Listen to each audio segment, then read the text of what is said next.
Welcome to the Matt Bernier Show. Welcome into the Matt Bernier Show, Friday, September the 16th, 2016. I believe that's the year that we're in.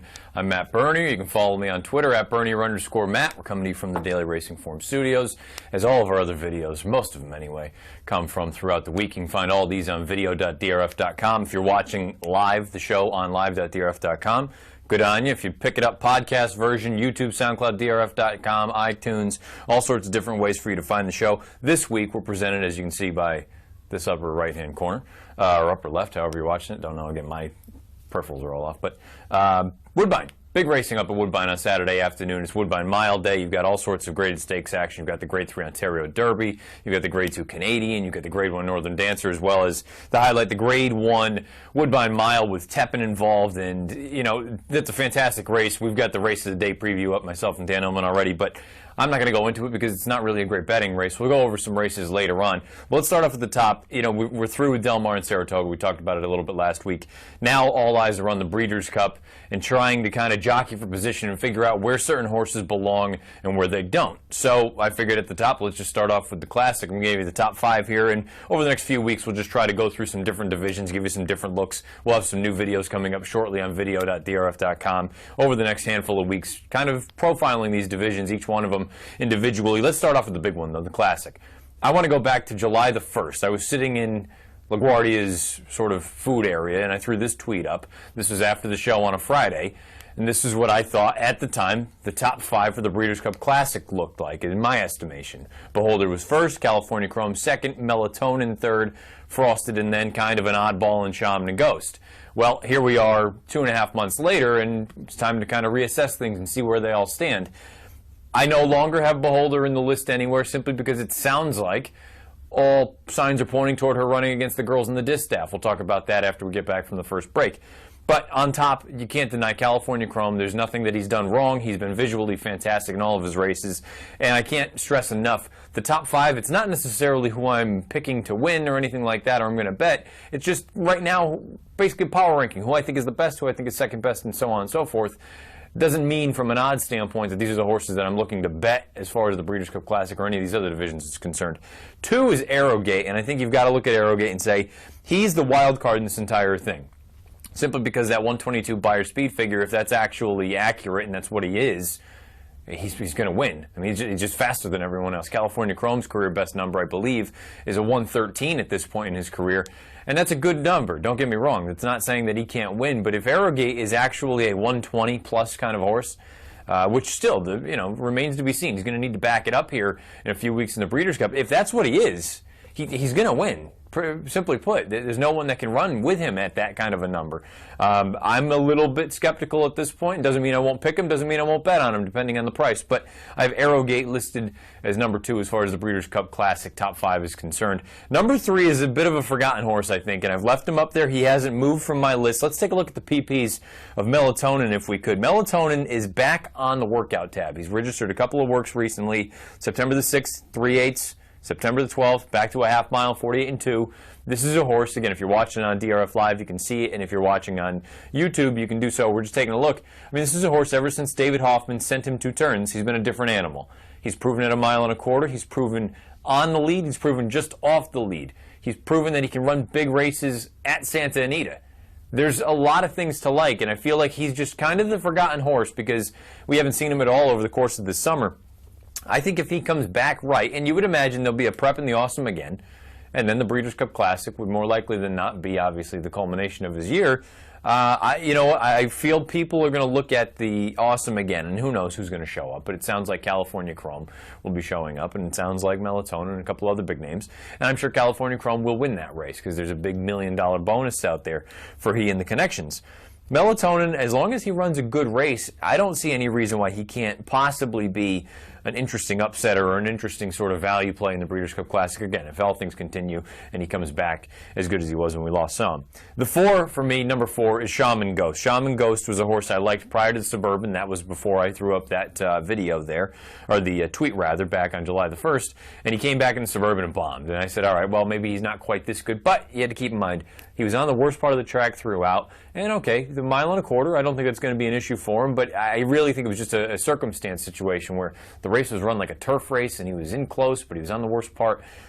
Had some faith, kept the faith. Jimmy Jerkins brought him back into Woodward, gets Lasix, gets Javier, gets the job done at 9 furlongs against some of the big names, including my number 5 horse, Frosted. The reason I have Frosted as low as I do, and truthfully the reason I have him listed at all, I think he's one of the most talented horses we have running. I don't think he's a 10 furlong horse. I mean, that doesn't mean that he can't go 10 furlongs, but I don't think with the top 3 or 4, I don't think at 10 that's going to be his ideal situation. I understand people want to knock Joel Rosario and say he was a little bit overconfident. Maybe he was. But this is a horse that it just doesn't seem like the longer distance is going to be better for him. I personally would hope that he would run in the Breeders' Cup Dirt Mile, but I can understand if the connections want to go on to the Classic. He's certainly a contender. I don't think he's one of the most likely winners, though. So one more time, the top 5 that I have for September the 17th. We'll revisit this division a little bit as we go forward. We're down to 49 days until the 2016 running of the Breeders' Cup. My number 1 horse is California Chrome, number 2 Arrowgate, number 3 Melatonin, number 4 Shaman Ghost, and number 5 is Frosted. We're going to take a quick break here on the show. When we come back, we'll take a look at the top 5 for the Breeders' Cup Distaff, and there are plenty of new faces that are going to be interesting, and that's really probably the more interesting division to talk about. So we're going to stay here, the Matt Bernier Show. When we come back, Breeders' Cup Distaff. The $1 million Rico Woodbine Mile. Home stretch heroic, the Titan of the Turf. Saturday, September 17th, live at Woodbine Racetrack. For more information, go to woodbinemile.com. Say goodbye to your inner caveman. If you're making caveman bets on pick sixes, you could be leaving money on the table. DRF Bets Ticket Maker helps you build more profitable exotic bets and place them with one click. Raise your game with DRF Bets Ticket Maker. Be a samurai with your ROI. DRF Bets Ticket Maker helps you cut out unprofitable exotic bets before they happen and be the master of profits. Raise your game with DRF Bets Ticket Maker, the exotic wagering app.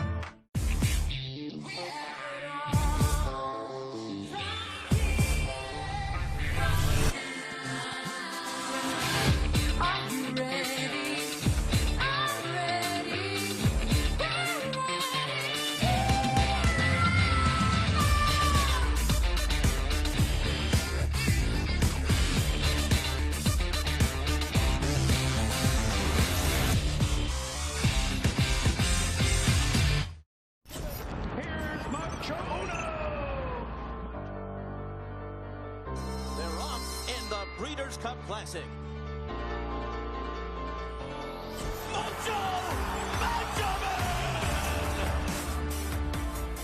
Private Zone has run a 45 flat half mile and has opened up 2.5 lengths. Private Zone's got the lead close to home and he's all by himself. Private Zone wins the Forgo.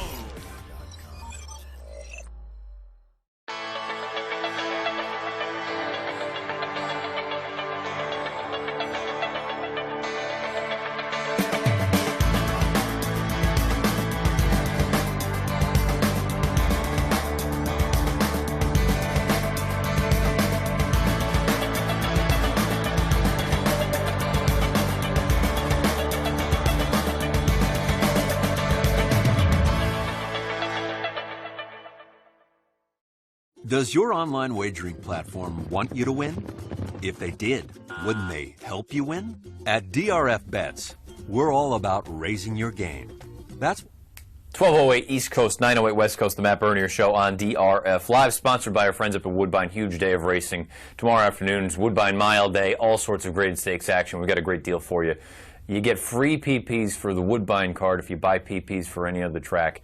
Again, it's really a no-lose situation. Whether you're going to play Belmont, you're going to play Los Al, wherever you're going to play, you're going to get the Woodbine card along with it. And why aren't you playing Woodbine? You've got all sorts of good racing, great racing, I should say. And you've got a champion in Tepin that's going to be running the Woodbine Mile. Before we go on to any of that kind of stuff, let's talk about the Breeders' Cup Distaff, my top 5 for that, where you look at it and say, I think this is a much more interesting division than maybe the Classic is concerned. The Classic truly looks like if everyone runs their race, a 2-horse race. The Distaff, I don't think is the case. Number 1, I'm going to put Songbird. And we're going to take a look at her PPs if we could.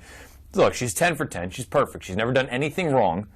The concern has to be, from a speed figure standpoint, 1, she's probably going to need to get a little bit quicker. And 2, from a running style standpoint, is she going to go out there and just set some sort of a wicked tone, knowing that you'll have Beholder sitting just off of her at 9 furlongs? I think 9 furlongs is Songbird's bread and butter. I think it's Beholder's bread and butter. It's kind of a maybe possibly a passing of the torch situation where, you know what, a few years back, if you remember, Breeders' Cup Distaff, Breeders' Cup Ladies Classic, I don't remember what it was called at that point, on Friday afternoon, at Santa Anita, Royal Delta was the heavy favorite going into it, and Beholder was sort of the second or third choice, but she was the up-and-comer, and it was the passing of the torch, where basically Royal Delta bowed out, moved on to Beholder. Maybe this is a similar scenario where we'll have Beholder bowing out and passing the torch to Songbird to take over the reins as far as the best female is concerned. My second horse is Beholder. Now, I think she should still run in the Classic. I understand I may be in the minority there. I thought she ran better in the Pacific Classic than she did in the Clement L. Hirsch when she lost to the third horse I have listed, Stellar Wind. But at the same time, I can understand why the connections want no part of California Chrome. My thought is if the race is run a little bit differently and you get a horse like Dortmund that goes and presses California Chrome or keeps him honest throughout, maybe it helps set things up for a horse like Beholder. The way that the race was run, Gary Stevens rode her perfectly.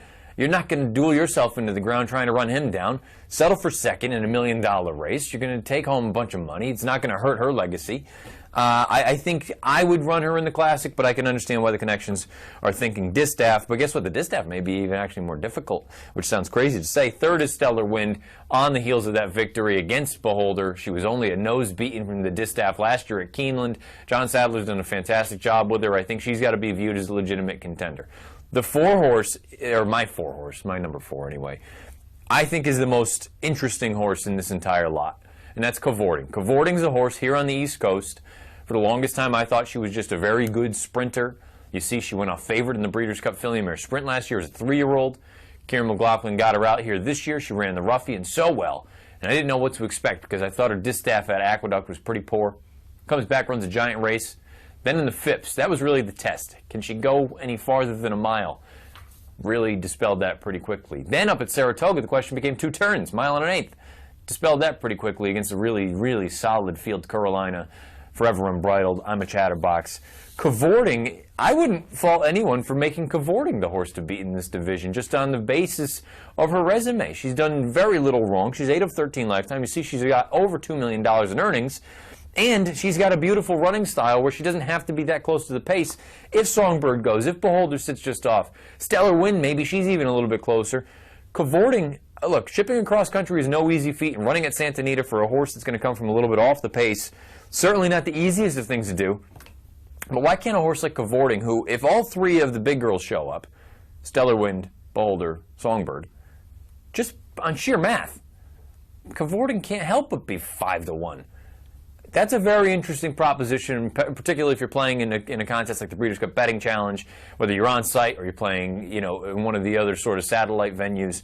Cavorting at 5-1, that's a very interesting proposition for the Breeders' Cup Distaff. I have her number 4, and we'll see as things continue on. Maybe she goes up, maybe she goes down, maybe she stays there, who knows. And the number 5 horse rounding it out, I could have put any number of horses in number 5 for me.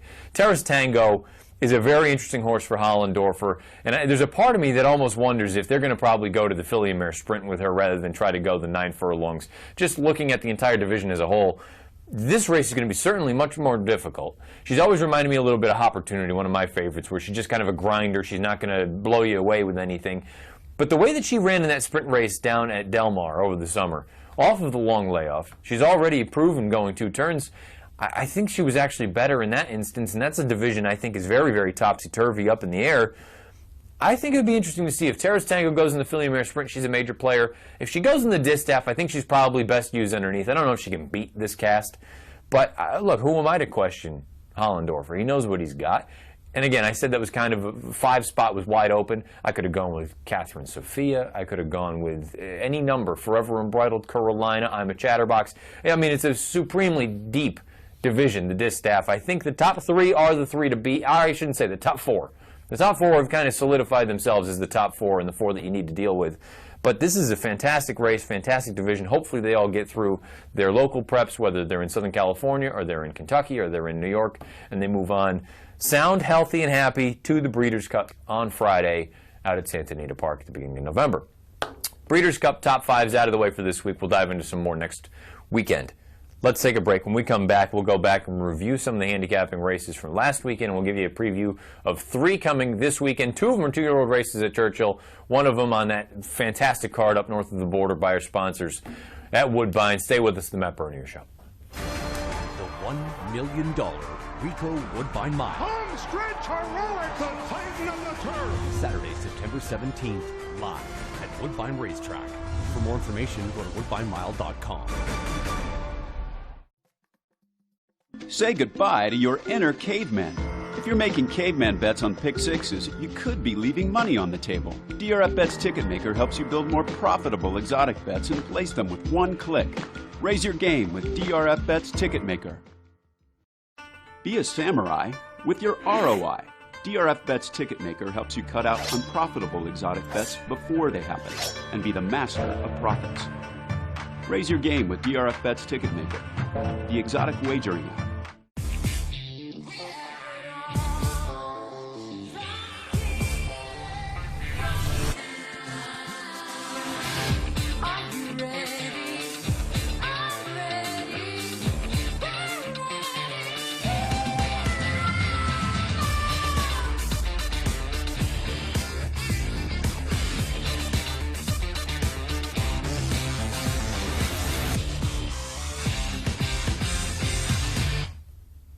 $12:16 East, $9:16 West, the Matt Bernier Show on DRF Live, brought to you by Woodbine Racing. Big day of racing, their marquee, their premier day, whatever you want to call it. Tomorrow afternoon up at Woodbine Mile Day. Got a great deal for you. You can see it down at the bottom of the screen if you're watching on DRF Live, or if you're watching on YouTube.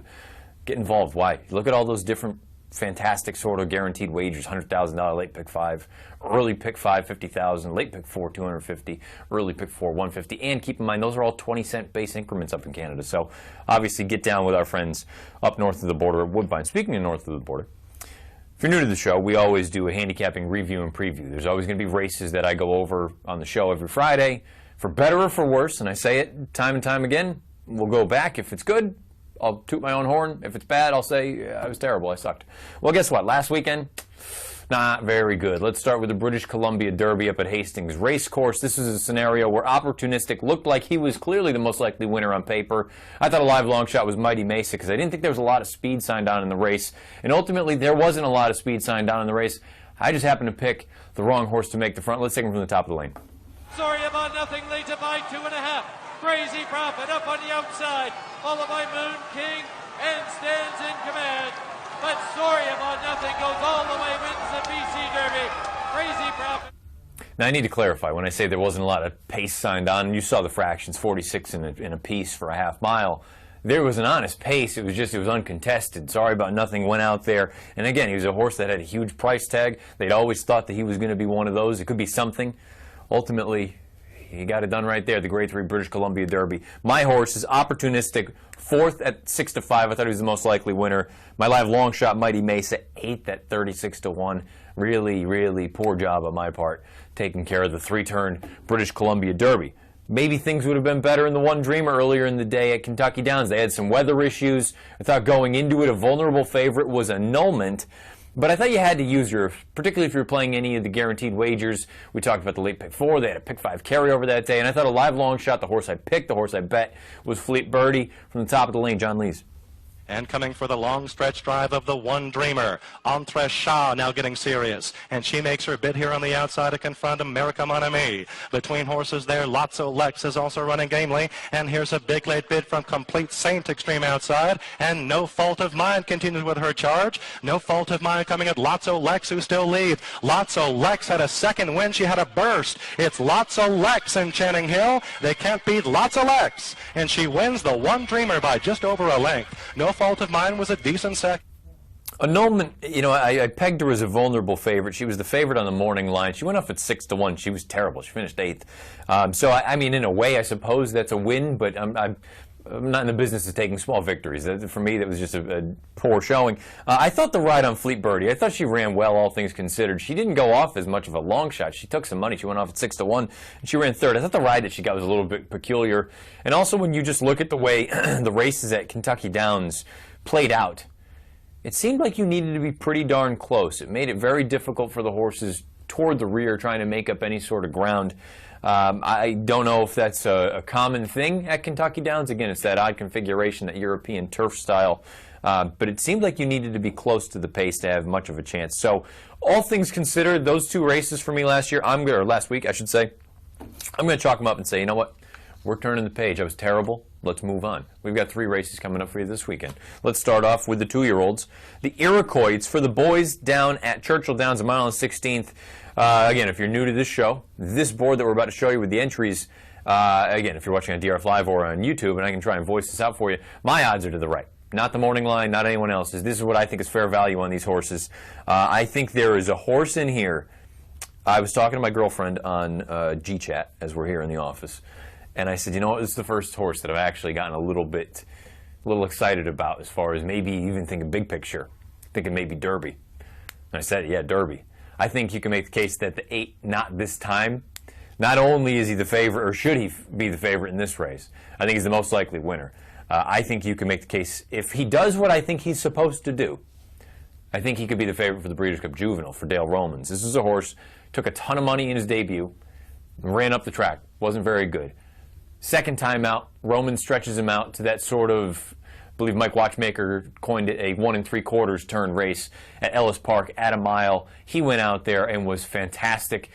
Robbie Alvarado couldn't pull him up. I just think this horse, he oozes professionalism. He's half the Liam's Map. He's by Giants Causeway. Distance is going to only be friendly for him, I think. Look, there's so much to like about this horse. Doesn't mean he's going to win. Don't get me wrong. And I've been wrong before. I'll be wrong again. But this is the first horse, as far as 2-year-olds are concerned, that I've had a pretty strong feeling about since Texas Red. And Texas Red, unfortunately, his feet were his own worst enemy, and that really kind of hindered his career. But he ran fantastic in the Breeders' Cup Juvenile. I understand he got a great setup, but I'm quite high on this horse. I think Not This Time is a major player. If I can get 2-1, maybe drop the hammer time Saturday afternoon in the Grade 3 Iroquois. Let's talk about the 2-year-old fillies that are going to be going on the Grade 2 Pocahontas. Mile 16th, basically the exact same thing, but just the filly division. Let's take a look at this field. For my money, I think there's a lot of things going on here. I don't love the field as a whole, but I think there's a lot of things going on. I think the most likely winner is the 9, Daddy's Little Darling. Very nice little horse. Thought the maiden score was very, very strong. Gets LASIK this time around for Kenny McPeak. This one's got some pedigree. Half to Mongolian Saturday, who won the Breeders' Cup Turf Sprint last year. And I do wonder, maybe if down the road, turf is where this one will ultimately end up. You got Scat Daddy on top. And they tried to get this one on the turf most recently, but I thought her dirt race was so good. And this is a very similar sort of move to the move that McPeak made last year with Dothraki Queen en route to winning this race. I think Daddy's Little Darling is the most likely winner. I think a vulnerable favorite is Bling on the Music. I think she's been fantastic. She's run to the inside, the Texas bred for J.R. Caldwell. Look, she's going to have to jump from 3/4 of a mile to 8.5, face real horses for the first time. No disrespect to anyone else. She's won by 13, 8.5, and 4 3/4. She's unbeaten from 3 lifetime starts. I think she's very, very talented. I just don't know that 2 turns is going to be her friend. If you're looking for just an absolute bomb, how about the 4 Jetaway Sioux? Jetaway Sioux, they paid $320,000 earlier this year at the OBS March sale. Quality rode on top by a quiet American dam. If you go back into the dam's family, there's a Japanese horse, or a Japanese campaigned horse, that had over $8 million in earnings, won all sorts of Grade 1 races on the turf. I think Jetaway Sioux, I love the way that she looked when she broke her maiden. I didn't like the fact that she changed leads very early on, but I think she's very interesting at a huge, huge number if you're just looking for a bomb in the Pocahontas. Let's move on to the Canadian. It's one of the big races by our friends up at Woodbine. They sponsor the show this weekend. The Canadians, a short but select field. You've got 7. Chad's got 2 of them in there, Chad Brown. The 2, Decida. The 5, Reina de Bateria. Never been a huge fan of Reina de Bateria. Have always been a little bit of a fan of Decida. I'm flipping here this time around. We've got a replay to show you. I liked Decida in the Grade 1 Diana, but you could make the argument that her stablemate, Reina de Bateria, in the white sleeves and the dark sort of body was better. You see Recepta in the white silks with the green cap. You see Decida on the far outside kicking in late. Reina is between the 2 of them. They're going to sandwich her and bounce her around pretty good. You're also going to see Decida pop back to her left lead right about now. And I think that was the difference in this race. I think her going back to her left lead, as much as I hate to see that sort of thing, I think that's what got her the victory there. I think she's vulnerable in this spot. She's 2-1 on the morning line. I made her 4-1. A live long shot in the horse that I picked when we did this preview, myself and Dan Illman. I think, look, we always talk about that old adage, pace makes the race. Midnight Miley is strictly lone speed. She's as loose as she wants to be. Maybe she doesn't want a mile and an eighth. Maybe she doesn't want turf. Maybe she doesn't want one turn on turf.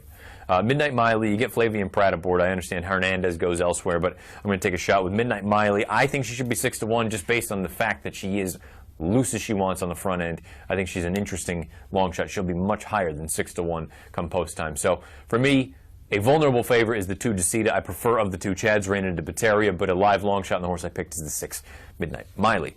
We'll review all this stuff next week for better or for worse. We'll see how everything goes down. Hopefully we can pick a couple winners and identify a couple vulnerable favorites. We're going to take a quick break. It's about 12:25 here on the East Coast. When we come back, Week 2, NFL will give you the trifecta. We'll also look back and see how things shake down last weekend. We'll get you ready for DRF Live on Saturday afternoon. Dan Ellman and Mike Beer. We'll get you ready for the Formulator races of the day on Friday. It's the 6th from Belmont Park. Stay with us, the Matt Bernier Show.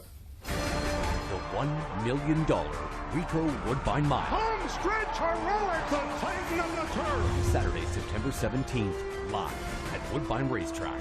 For more information, go to woodbinemile.com.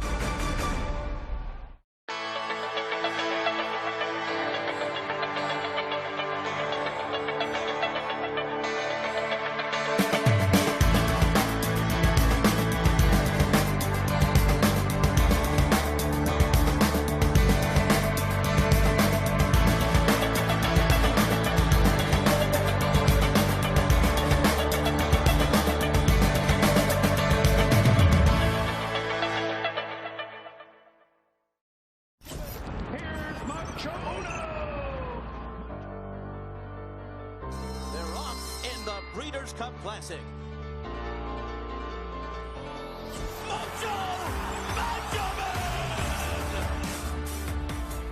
Private Zone has run a 45 flat half mile and has opened up 2.5 lengths. Private Zone's got the lead close to home and he's all by himself. Private Zone wins the Forgo. 1226 East, 926 West, the Matt Bernier Show on DRF Live. We're presented this week by Woodbine. Big day of racing tomorrow afternoon up at Woodbine. Woodbine Mile Day. You're going to want to check it all out, and it's going to be part of all the coverage on DRF Live starting tomorrow, 4 o'clock Eastern, video-wise. But obviously, you've got the news feed right below this video player if you're watching on DRF Live. Anyway, a new little wrinkle to this show that we brought in last week. NFL season is upon us. Week 1 is in the books. Week 2 has already begun. Last night, big win for the Jets. The offense exploded. Tyrod Taylor got a little bit of a headache. Maybe he's not going to be able to play next week. We'll find out. But like I said, for better or for worse, I'm going to keep track. We're going to give out 3 games. Call it a trifecta, if you will. And we'll go through, similar to the handicapping review and preview of the races. The difference is we're just going to go strictly with the spread here. Maybe it'll be an over-under from time to time. But let's take a look at the year-to-date record. Last week, threw up 3 games, went 1-2. Not great, but guess what? It's early. We're just starting. As long as we didn't go goose egg, that's all I really cared about. Now we're going to build on that 1-2-0. Hopefully we can improve this week. 3 games, right to it. The first game, Dallas Cowboys plus 2.5 at the Washington Redskins. The Redskins Monday night, you want to talk about just not making any adjustments. They played Pittsburgh. Fantastic for the first, I don't know, 2.5 quarters. Maybe 2.5 being a little bit generous. Probably 2.25. All of a sudden, the Steelers, who you can make the case, they're a legitimate Super Bowl contender, arguably one of the top 2 or 3 choices in the AFC. They buried them late. Antonio Brown, I don't think, if you had any question that he's the best receiver in the league, I love Julio Jones. I love all sorts of other guys, A.J. Green, Des Bryant. I'm a big DeAndre Hopkins fan. If you had any question that Antonio Brown's the best receiver in the league, Monday night kind of quieted you, I think. He's far and away the best receiver in the league. I think at this point you take a look at a couple different things. The Redskins are going to have to face the Cowboys, who they played so well. I thought the Cowboys, really all things considered, played well against the Giants. Terrence Williams, I'm not going to hold that against him. It was a bonehead move. You got to get out of bounds. You got to try to anyway. But at the end of the day, you're getting 2.5 at Washington. I'm still not sold on Washington. Kirk Cousins is a nice little quarterback, but I don't think he's any superstar. There's a reason the Redskins were reluctant to give him big cash. Dak Prescott played well enough for me to have faith. You're getting 2.5 for the Cowboys, I should say. Take the points. 2.5 Cowboys at Washington. Game 2, Cincinnati Bengals at the Pittsburgh Steelers. Just wax poetic about the Steelers. They're giving 3.5 at home. The Bengals were life and death with the Jets, and I think the Jets are a good team. And I found out, I was corrected after the show on Friday, that Craig, one of the producers, is a Jets fan, not an Eagles fan. So guess what? Tough week for you on week 1 with a bad loss there by 1 point. But guess what? Helped me cover. Last night, though, had to be a good thing for you. So as far as the Bengals are concerned, I think they're good. I don't think they're awesome, though. And I still have that just bad taste in my mouth from last year in the postseason when they just completely imploded. Week 1, they looked good, and they faced a pretty decent Jets team. I think they're going to face a much better team this week. And the Steelers are laying 3.5. I'm saying lay the points. I think they win by closer to 6 anyway. And the third and final game that we'll talk about for this week, the Atlanta Falcons are at the Oakland Raiders. The Raiders are laying 5.5. I think this is a touchdown game very clearly. Julio Jones tweaked his ankle a little bit apparently in that opener where, look, the Falcons just can't seem to get out of their own way. Now you're going to go over to the West Coast. The Raiders were huge. You want to talk about, I'm trying to think of a good way of putting this. Let's just say gumption. A lot of confidence from Jack Del Rio and the Raiders last week down in New Orleans, going for it for 2 points at the very end of the game. Crabtree with a nice little over-the-shoulder pull down there from Derek Carr. I think the Raiders are legit. I think you can make the case they're the favorites for the AFC West.